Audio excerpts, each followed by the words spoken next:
Bienvenue sur Teach, votre rendez-vous de maturité. La parole de Dieu descend de la tête au cœur et du cœur à l'action. Depuis le début de cette semaine, nous avons commencé à apprendre comment Jésus est l'image du Dieu vivant. Christ, dans sa vie, dans son quotidien, a prouvé qu'il était Dieu fait chair. On a regardé cela de près, de sa mort, sa résurrection, son message, la qualité de sa vie. On a vu qu'il était, lui, l'image du Dieu vivant. Alors, au quotidien, les gens ils ne voient plus Jésus, vous savez. Jésus, on ne le voit plus, il semblait qu'il est parti, donc on le voit comment? On continue à voir Jésus au travers de nous. Notre façon de suivre Jésus, notre façon de vivre notre vie des disciples devient l'incarnation, justement, de l'image du Dieu vivant. J'aimerais vous donner 7 façons ou 7 grandes significations de l'idée de suivre Jésus. Suivre Jésus signifie quoi en réalité? 7 façons. Alors, let's teach. Grandissons ensemble.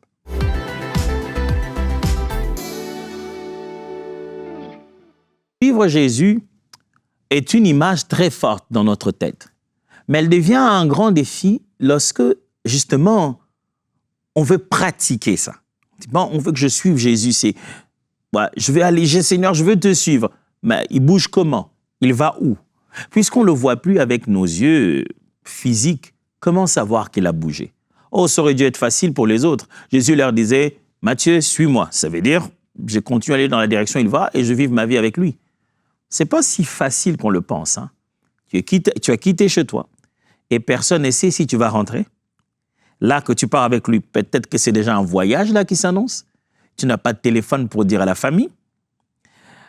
C'est vrai qu'on a l'impression que c'était plus facile pour ceux de l'époque parce qu'il suffisait de commencer à partager son milieu avec Jésus. Oh, vous n'étiez pas toujours les bienvenus partout. On vous prenait pour des hérétiques. Ce n'était donc pas facile.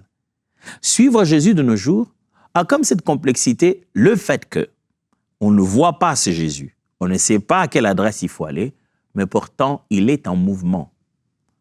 Le suivre signifierait alors accomplir ce qu'il veut qu'on accomplisse, ce qu'il a laissé comme trace dans les Écritures et ce qu'il donne comme instruction au quotidien, partant de la vérité de sa parole et de l'instigation de son esprit dans notre homme intérieur. Suivre Jésus. C'est au fur et à mesure que nous faisons ce que Jésus faisait, nous vivons comment Jésus vivait, que les hommes voient Jésus. Et en voyant Jésus, ils se disent, Dieu est vivant. Vous voyez comment ça se passe? Nous, on le suit, lui, il montre le Père. Nous en Christ, Christ dans le Père. Suivre Jésus pourrait s'exprimer de cette manière ou avoir cette façon de rappeler le concept de suivre Jésus.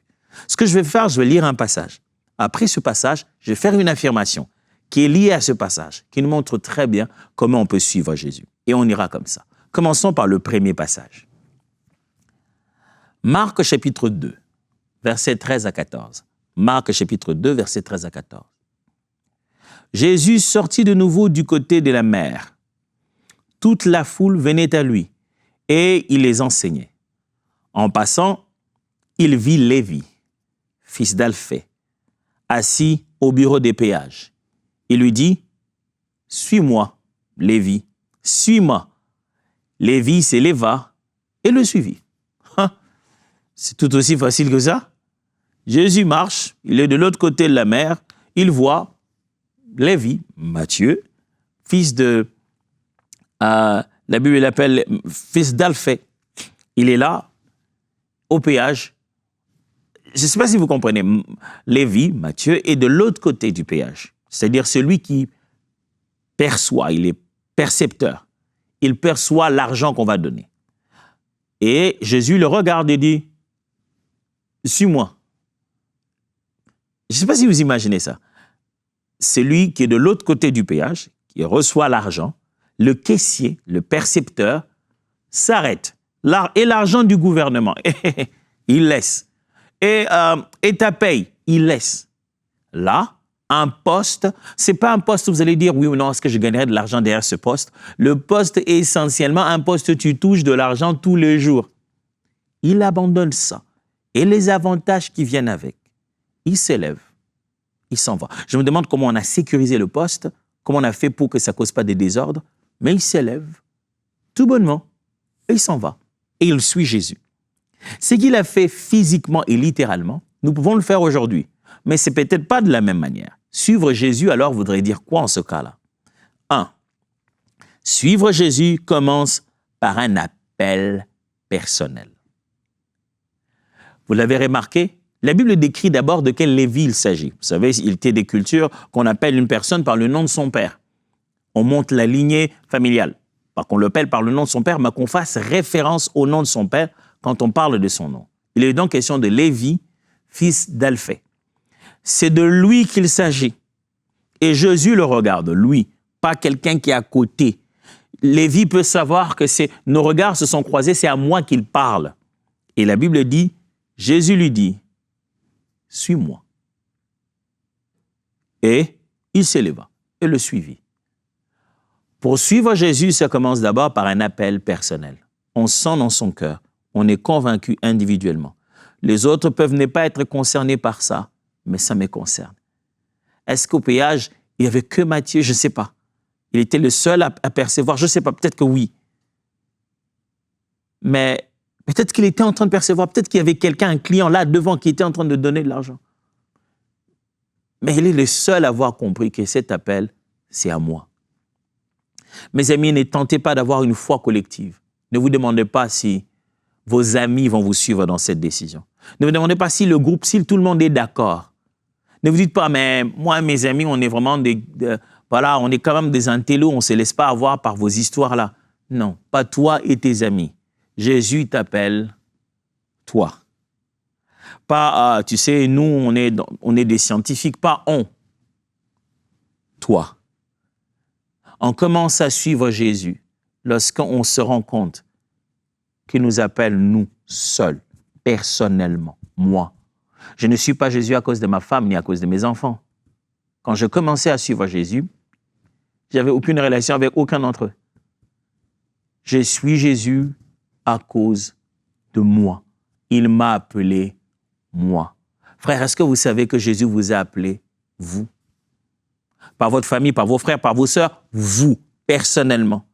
C'est quand vous prenez conscience qu'il s'agit de vous que vous apprenez à suivre Jésus. Ah, je vous assure. Ça vous semble être anodin là, mais plus loin quand vous avancez. Vous arriverez à des décisions où vous devez vous poser la question. Finalement, il s'agit de qui ici? C'est la vie de qui est en jeu? Jésus a appelé qui? C'est là que tout le monde sort la phrase. Le salut est individuel, mais l'appel déjà, à la base, l'est. Jésus t'appelle toi. Suivre Jésus signifie que toi, individuellement, tu réponds à l'appel. Comme Matthieu l'a fait, comme Lévi, fils d'Alphée, l'a fait. Viens, c'est toi que j'appelle. Et si Jésus t'appelait aujourd'hui? Pas ton église, pas tes responsables, pas le système où tu es, toi. Pas, on est tous dans la famille, on va tous à l'église. Je ne parle pas de la famille qui va à l'église, je parle de toi. Et si toi qui me regardais et m'écoutais aujourd'hui, tu recevais un appel de Jésus, comment vas-tu réagir? Jésus t'appelle. Est-ce qu'il ne s'est pas rendu compte que Matthieu était au travail? Oui, au travail. Ne me dis pas, je suis au travail, je suis en train de regarder cette vidéo au travail, il y a des gens autour de nous. Peut-être c'est pour ça que tu le regardes au travail. Matthieu était au travail, un endroit où il y a des interactions financières. Ça devait être sécurisé. Mais là, Jésus n'a pas eu honte de l'appeler. Jésus savait qu'il est au travail. Jésus sait que tu es au travail. Jésus sait que tu es au volant. Jésus sait que tu es dans une pièce, dans une réception. Jésus sait que tu as allumé ça sur ton ordi. Jésus sait que tu écoutes ce podcast dans l'avion. Jésus sait où tu es. Mais malgré ça, il te dit, toi, il t'appelle. Est-ce que je dois continuer? Peut-être que tu devais répondre maintenant d'abord. Jésus dit, viens. La Bible dit, Jésus dit à Lévi, suis-moi. Et Lévi se leva et le suivit. Il est temps de suivre Jésus. Comment on fait, pasteur? On prend juste conscience que la qualité de vie que l'on mène maintenant n'est pas celle qu'on devait mener. Je ne parle pas de l'argent, je ne parle pas de la réussite de tes entreprises, je ne parle pas de tes relations. Je parle de ton cœur qui s'est pourri avec le temps, ton incapacité à te changer toi-même. Je parle des limites qui ne font que se multiplier. Je parle du fait que tu sens que tu t'éloignes de la droiture. Je parle de la culpabilité que tu n'arrives pas à gérer, qui te pousse à boire pour t'oublier. Je parle de comment ton corps se détruit au fur et à mesure que tu l'utilises comme tu le fais, je parle du fait que tu as besoin d'un sauveur. Là, au moment où on parle, où que tu sois, donne-toi ce petit moment. Ferme les yeux, pourquoi pas. Baisse la tête seulement. Fais cette prière. Pas besoin de crier. Répète avec moi. Seigneur Jésus, j'ai pris conscience de là où je suis. Et j'ai pris conscience de ton appel pour moi. Aujourd'hui, je décide de te suivre. Change-moi. Fais de moi un être nouveau. Fais de moi une nouvelle créature. Deviens mon Seigneur. Deviens mon Sauveur. Je te donne tout à partir d'aujourd'hui. Amen. Si tu as fait cette prière avec moi, je n'ai pas eu besoin d'aller jusqu'au bout de cette session. Parce que de fois, on n'a pas le temps. Mais si tu as fait cette prière avec moi, j'aimerais tellement en entendre parler. N'hésite pas. C'est juste un mot que tu peux nous laisser sur emcitv.com/témoignage. Partage avec nous ton témoignage. Dis-nous, où est-ce que ça t'a trouvé cette prière? Tu étais où, ô Lévi? Étais-tu au péage? Étais-tu à l'hôpital? Il suffit de scanner ce QR code si tu me regardes. Ou alors aller sur emcitv.com/témoignage. Parle-nous de ce jour où il t'a appelé comme il a appelé Lévi. N'oubliez pas, je suis en train de parler de suivre Jésus. Je viens de dire que suivre Jésus commence par un appel personnel. 2. Il y a une deuxième raison, il y a une deuxième façon de suivre Jésus. Mais pour ça, lisons d'abord ces textes. Puis, c'est Luc chapitre 9, versets 23 à 24, Luc 9, 23 à 24, je lis. Puis, il dit à tous, si quelqu'un veut venir après moi, qu'il renonce à lui-même, qu'il se charge chaque jour de sa croix et qu'il me suive. Car celui qui voudra sauver sa vie la perdra, mais celui qui la perdra à cause de moi la sauvera. Oh, incroyable. Qu'est-ce que ça veut nous enseigner? Le deuxième point. Suivre Jésus demande de renoncer à soi-même. Jésus dit, si quelqu'un veut me suivre, voilà ce qu'il va faire. Chacun a sa croix. C'est une croix que tu vas prendre, pas pour un jour, pour chaque jour. Oh pasteur, tu m'as eu là, tu m'as parlé de suivre Jésus, maintenant tu me racontes que ça va être une histoire de croix. Oh, il faut connaître l'histoire dans sa plénitude. Tu te rendras compte que c'est une merveilleuse histoire. Jésus dit que chaque jour, il y a une responsabilité qu'il faut prendre. Maintenant que tu es devenu chrétien, maintenant que tu as donné ta vie à Jésus, maintenant que tu es enfant de Dieu, tu dois renoncer à toi-même et prendre ta croix. Si quelqu'un veut venir auprès de moi, qu'il renonce à lui-même, ne pense pas d'abord à la croix. Dis-toi que le seul moyen de prendre la croix, c'est commencer par renoncer à soi-même. C'est quand tu gardes tellement du toi que tu n'arrives pas à prendre la croix. La croix devient lourde lorsque tu la portes avec le moi. Je vais répéter ça. Quand tu as encore ton moi, ta nature orgueilleuse, tu n'arrives pas à renoncer à toi-même, la croix devient difficile à porter. Mais lorsque tu ouvres ton cœur, tu acceptes de renoncer à toi-même, tu portes alors chaque jour ta croix et les gens s'étonnent. Il est temps de renoncer à soi-même. C'est ça, suivre Jésus. Mais c'est bien dit, pasteur, renoncer à soi-même, on fait quoi exactement? Premièrement, on apprend à ne rien faire, justement. On apprend à ne pas réagir parce qu'on est mort. On apprend à ne pas réagir au monde. On apprend à ne pas suivre ce que les hommes disent. On apprend à ne pas réagir au quand dira-t-on. On apprend à ne pas riposter quand on est frappé. On apprend à devenir un agneau. Renoncer à soi-même veut dire que ce que je considérais être intérêt, ce que je considérais être le seul moyen de me défendre, justice, ça n'existe plus. Je ne me venge plus. Ma justice vient de Dieu. La vraie justice n'est pas celle que je pense. C'est celle que la Bible et la parole de Dieu montrent. Mes intérêts sont là, mais les intérêts de Dieu sont supérieurs. Je ne suis pas derrière chaque petite gloire. Je rends toute gloire à Dieu. Mais mon honneur peut être bafoué. Les gens peuvent m'insulter. Mais je veux que Jésus soit glorifié. Mes avantages, mes intérêts peuvent être là, mais je ne me bats pas jusqu'au point de perdre ma foi. Je reconnais mes erreurs. J'ai le courage de dire, j'ai fauté, pardonnez-moi. renoncer à moi-même, cesser de m'adorer, adorer Dieu. C'est ça, suivre Jésus. Suivre Jésus signifie renoncer à soi-même. Si tu n'arrives pas à renoncer à toi-même, tu te rendras compte que suivre Jésus, c'est très difficile. On dirait que Jésus te demande des choses trop difficiles. Est-ce que parce que je suis devenu enfant de Dieu que je dois commencer à faire ça? Oui, ça vient avec. Mais tu n'es pas moins fort. Regardez comment Jésus a vécu. Tellement puissant et capable, mais sans avoir besoin d'offenser les gens autour de lui. Il avait le pouvoir. Il a même dit, tu sais, j'ai le pouvoir de demander à mon Père d'envoyer des anges, ça va finir tout ça là. Il a tellement de pouvoir qu'il ne se sent pas obligé de tout utiliser. Renoncer à soi-même. Est-ce que tu as renoncé à toi-même? Parce que si tu ne l'as pas fait, c'est que tu ne suis pas Jésus. Et la croix, la vie chrétienne va devenir une vraie charge pour toi. Ça va devenir difficile. Tu vas commencer à te cacher, à commencer à faire des choses que les chrétiens ne font pas, mais en secret, et tu vas devenir hypocrite. Tu vas te tuer petit à petit à l'intérieur. Parce que seulement tu n'as pas accepté de renoncer à toi-même. Pour une troisième vérité, lisons ce passage.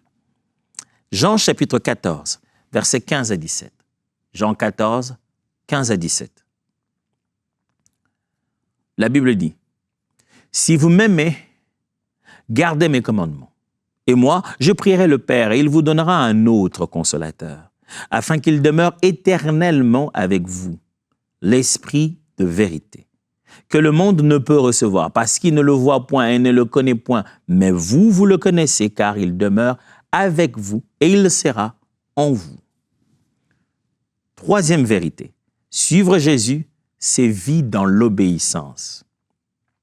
Jésus dit, si vous m'aimez, gardez mes commandements. Si vous m'aimez, gardez mes commandements. Mon ami, suivre Jésus, c'est garder ses commandements. Par l'idée de garder ici, ça ne veut pas dire aller cacher. Ça veut dire inscrire cela dans mon cœur. Devenir gardien de ce commandement. Je veille à son exécution et je protège sa pérennité. Ce que Dieu a dit, c'est ce que je fais. Suivre Jésus, mes amis, c'est juste obéir. Obéir à ce qu'il a dit. Suivre Jésus, c'est vivre dans l'obéissance. Quelle est la dernière fois où tu t'es senti que là, je vais au-delà de ma propre volonté, il faut que je fasse ce qu'il dit? Obéir, c'est traduire la volonté d'un tiers, pas la tienne. Une volonté révélée, elle n'est pas la tienne, mais tu dois traduire cette volonté-là en action. Quand on obéit à Dieu, au début, on se dit, c'est pas ce que je voulais. Mais tu te rends compte qu'après, c'est ce qu'il te fallait. Quelle est la dernière fois où tu t'es dit, non, pas ma volonté, mais ta volonté, Seigneur. Suivre Jésus, c'est obéir. Pas au pasteur, pas au prédicateur, mais au message, à ce que Jésus dit, à la vérité de l'Évangile, au quotidien, pas dans un domaine, non pas dans l'autre, mais dans toute sa vie. Obéir à Jésus, c'est ça le suivre. J'ai un quatrième point. Pour ça, voici les textes. Jean chapitre 15, versets 4 à 5. Jean chapitre 15 maintenant, versets 4 à 5. La Bible dit, « Demeurez en moi, et je demeurerai en vous. Comme le sarment ne peut de lui-même porter du fruit, s'il ne demeure attaché au cep, ainsi vous ne le pouvez pas non plus, si vous ne demeurez en moi. Je suis le cep, vous êtes les sarments. Celui qui demeure en moi et en qui je demeure porte beaucoup de fruits, car sans moi, vous ne pouvez rien faire. » Waouh! Écoutez la quatrième vérité. Suivre Jésus demande de demeurer en lui. Pasteur, quelle est la différence entre demeurer en Jésus et obéir à Jésus? OK.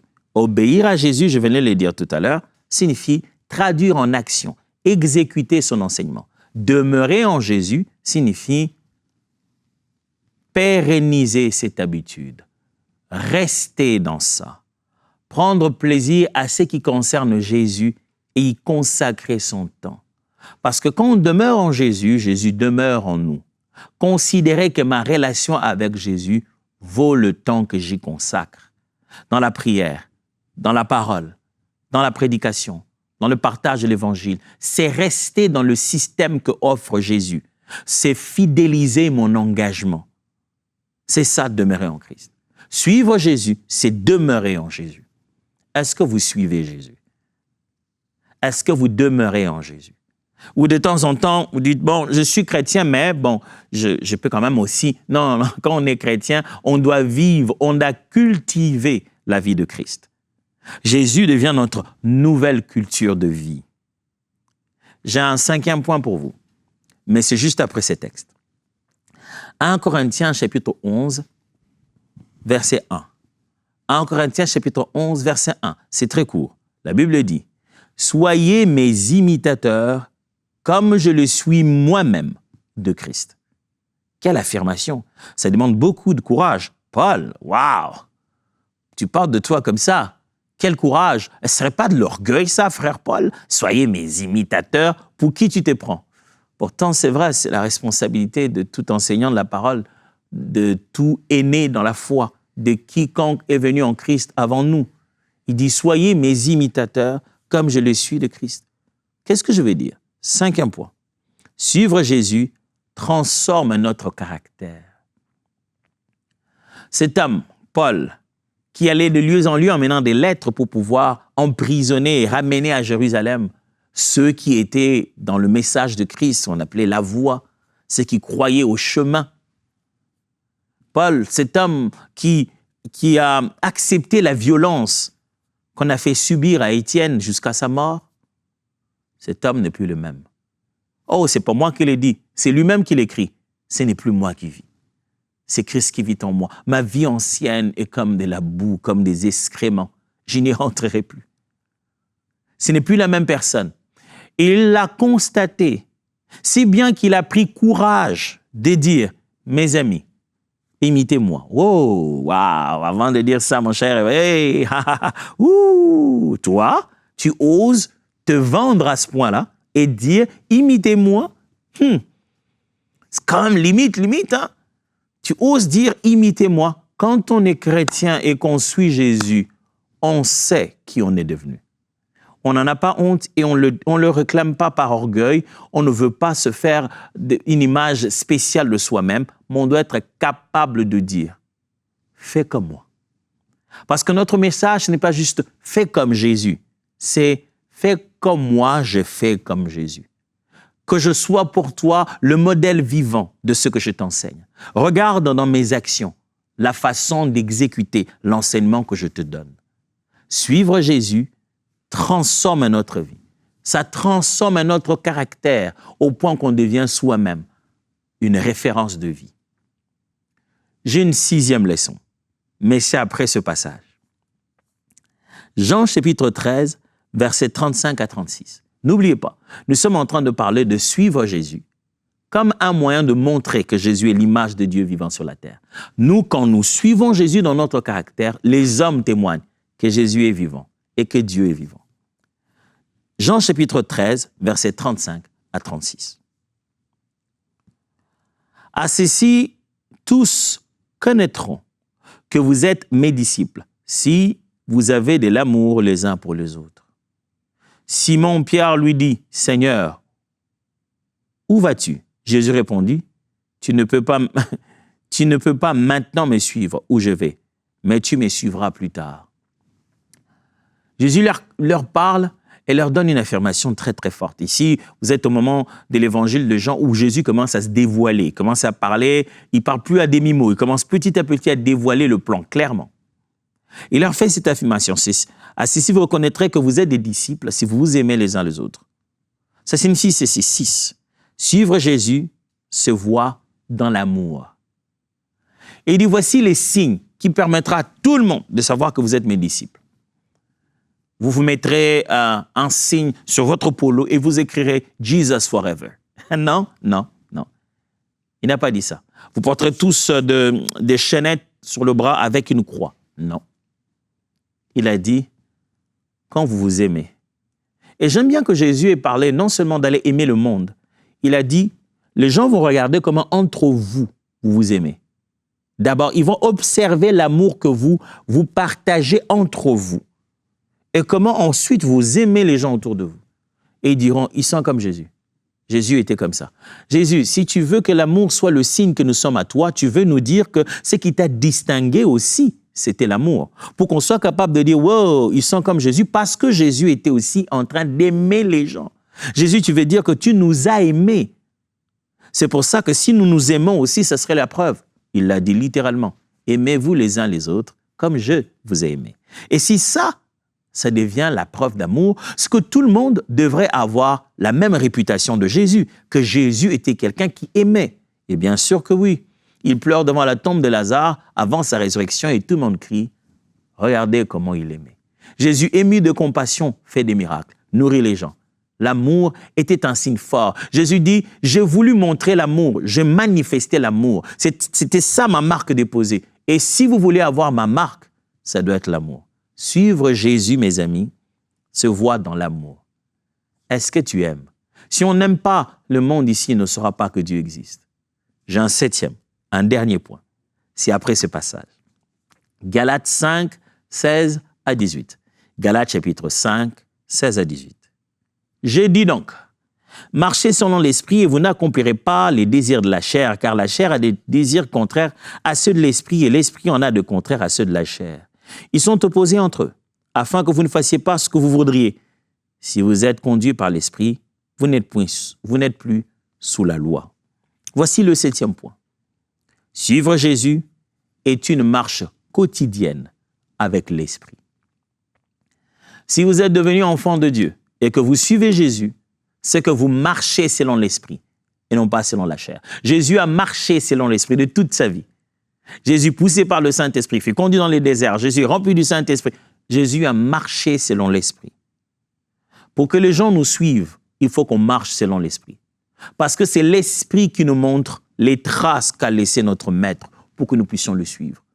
Tu te dis, je ne vois pas Jésus, comment je le suivrai? L'esprit va te montrer où est-ce que Jésus a posé les pas dans les Écritures et tu sauras suivre pas à pas la vie de Christ. C'est un homme spirituel qui révèle Jésus, pas un homme charnel. Un homme spirituel. C'est lui qui fait qu'autour de lui, on sache que Dieu est vivant. On a parlé tout au long de cette semaine de comment Jésus incarne le visage de Dieu. Il montre aux êtres humains l'image de Dieu. Et nous, en finissant cette semaine, on a appris que nous sommes les représentants de ce Jésus-là. C'est en suivant Jésus que nous donnons ce message que Dieu est vivant. J'ai un défi que je viens d'inventer tout de suite pour vous. Voici ce que j'aimerais vous défier de faire. Décidez-vous de suivre Jésus. Pendant cette semaine, posez-vous cette question. Qu'est-ce qui me coûte de suivre Jésus? Quel est le prix que je n'ai pas encore payé? Quel est le prix que je n'ai pas encore payé pour suivre Jésus? Qu'est-ce que Jésus me réclame et que je n'arrive pas à donner? Et tournez-vous vers lui, priez comme moi. Seigneur, je t'en supplie. Aide-nous à venir vers toi tel que nous sommes, avec faiblesse et limite. Nous croyons que si tu nous prends dans tes bras, nous deviendrons de meilleures personnes, capables d'inspirer le modèle autour de nous. Nous voulons être comme Jésus. Nous voulons donner l'amour comme Jésus, être conduits par l'Esprit comme Jésus. Nous voulons dire aux autres d'être des imitateurs, nos imitateurs, comme nous le sommes de toi. Ben, sans toi, on ne peut rien faire. Merci pour ta grâce. Merci pour ton esprit. Merci pour la correction et le redressement de ta parole. Au nom de Jésus. Amen.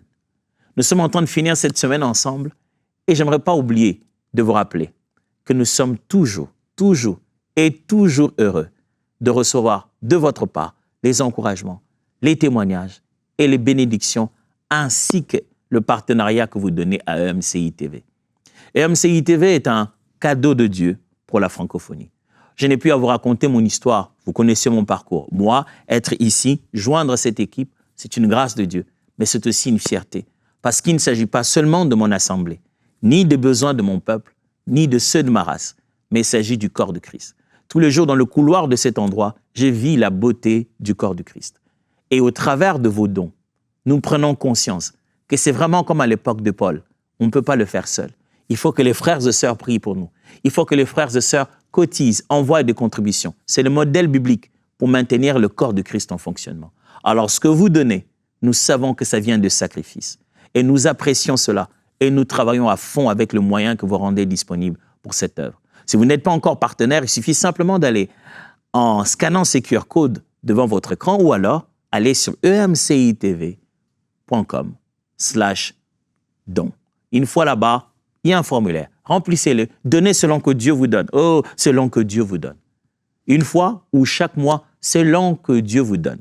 Mais ce don est très apprécié. Que Dieu vous bénisse. À la semaine prochaine.